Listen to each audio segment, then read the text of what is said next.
ఫైనల్‌గా చిన్నపిల్లలు, పెద్దవాళ్ళు మనందరం కలిసి ఎదురు చూస్తున్న రోజు రానే వచ్చింది.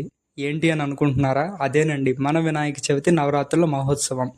హిందూ ధర్మంలో ఏ పండుగ జరిగినా కూడా పిండి వంటల దగ్గర నుంచి పూజా విధానం వరకు దాని వెనకాల ఖచ్చితంగా ఒక శాస్త్రీయత అనేది దాగి ఉంటుంది.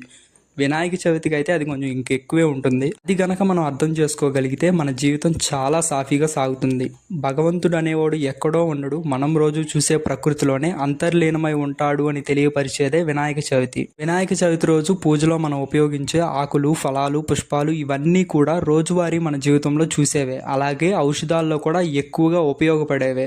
ఇక పిండి వంటల విషయానికి వచ్చేస్తే వినాయక చవితి అనేది భాద్రపద శుద్ధ చవితి రోజు వస్తుంది. అంటే వర్షాలు ఎక్కువగా పడే కాలం అన్నమాట. ఇలాంటి సమయంలో విషజ్వరాలు ప్రబలే అవకాశం ఎక్కువగా ఉంటుంది. కాబట్టి నూనె వస్తువులు కాకుండా ఆవిరితో ఉడికించిన కుడుములు తింటే ఆరోగ్యానికి చాలా మేలు చేస్తాయి. ఆరోగ్య